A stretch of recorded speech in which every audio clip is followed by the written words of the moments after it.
मंदिरातील दानपेटी फोडून चोरी करणारा आरोपी स्थानिक गुन्हे शाखेच्या जाळ्यात। धंतोली येथील हनुमान मंदिरातून दानपेटी फोडून चोरटा फरार झाल्याची घटना नुकतीच घडली होती। सदर चोरटा हा सीसीटीव्ही कॅमेऱ्यात कैद झाला होता। फिर्यादी चंद्रशेखर मारोतराव राऊत राहणार रामनगर वर्धा यांनी तक्रार दिली होती। स्वावलंबी शाळेजवळील संकटमोचन हनुमान मंदिर येथील दानपेटी कुलूप तोडून त्यामधील चिल्लर व नोटा एकूण 20,000 रुपयाचा माल कोणीतरी अज्ञात चोराने चोरून नेला होता। सदर तक्रारीवरून पोलीस स्टेशन रामनगर येथे अपराध क्रमांक 546/2020 कलम 379 बांधवी अन्वये गुन्हा नोंद करण्यात आला होता।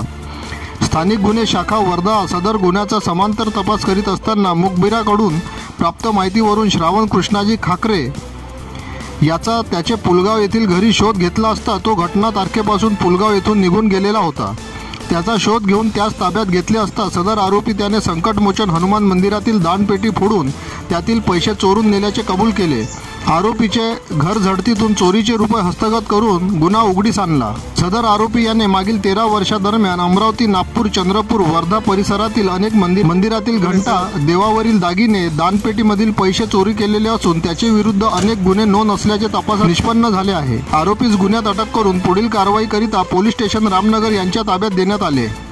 सदर कारवाई माननीय पोलीस अधीक्षक वर्धा श्री प्रशांतजी होळकर, अप्पर पोलीस अधीक्षक श्री निलेश मोरे यांचे मार्गदर्शनात स्थानिक गुन्हे शाखेचे पोलीस निरीक्षक श्री ब्राह्मणे यांचे निर्देशाप्रमाणे पोलीस हवालदार संतोष दरगुडे, गजानन लांबसे, हमीद शेख, नायब पोलीस शिपाई चंद्रकांत बुरंगे, श्रीकांत खडसे, राजेश तिवस्कर, मनीष कांबळे, गोपाल बावनकर, पोलीस शिपाई जयसिंगपुरे, प्रदीप वाघ, नवनाथ मुंडे सर्व नेमणूक स्थानिक गुन्हे शाखा वर्धा यांनी केली आहे।